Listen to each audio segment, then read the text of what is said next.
This dish involves a few separate steps. The first step will be cooking this beautiful piece of fish ahead of time. Cut into 4 evenly sized portions. I like to fold over the tail piece so it becomes the same thickness as the others.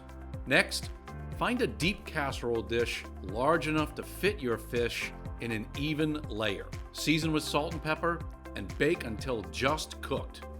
Then allow it to cool at room temperature. This is a fresh leek, a magic ingredient for chefs who want a light, sophisticated onion flavor. Remove the green tops and the root and discard. Cut it in half lengthwise. Remove a couple of the outer layers as they tend to be tougher. Let's cross-cut the leeks about 3/4 of an inch wide. So it's important to soak and rinse your leeks to remove any soil before using. Separate the leek pieces with your hands, which will also help loosen any soil which will fall to the bottom of the bowl. Dice your yellow onion into 1/2-inch pieces. In a large frying pan, add some vegetable oil over medium-high heat. Add your onions and leeks. Cook slowly without color.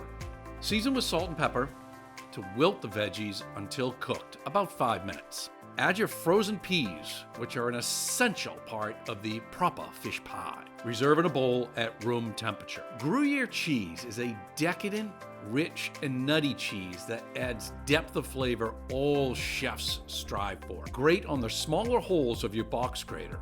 This is what you would call the feather grated cheese. Let's add creme fraiche, which is a richer, tangier version of sour cream. This will become the white sauce in your pie. Now add the grated Gruyere, mix it into your cooked veggies, and leave at room temperature.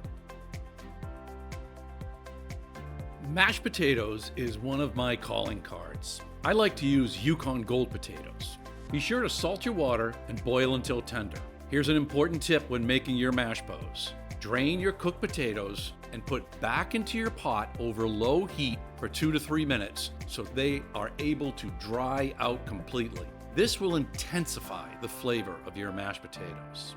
This is a food mill, circa 1955, an important tool in my kitchen. From mashed potatoes to applesauce, it's an essential tool. Run your cooked potatoes through the food mill, scraping down the sides until fully milled. Add your soft, room temperature butter and mix in until melted. Warm some milk in the microwave to match the temperature of your potatoes and add a little bit at a time until your desired creaminess is achieved. Season with salt and pepper and voila! Do you see lumps? No, I don't see lumps. This is a lump-free zone. Are you ready to assemble? Top your cooked fish with an even layer of veggie mixture. Add some large dollops of lumpless mashed potatoes. Spread with a wet spoon until evenly covered by your pillowy potatoes. Now a little chefy trick. Take your wet spoon and create some evenly spaced circular indents in the mashed potatoes. You'll see why soon. After 30 minutes, or until the mashed potatoes are beginning to brown, remove the dish from the oven and drizzle each indent with melted butter and top with grated Parmesan cheese and fresh parsley if desired. And now the best part. Time to fill your bowls with heaping spoonfuls of your proper fisherman's pie. Warm, rich, and aromatic with creamy mashed potatoes and fresh, flaky fish. Epic comfort seafood personified. Bon appetit.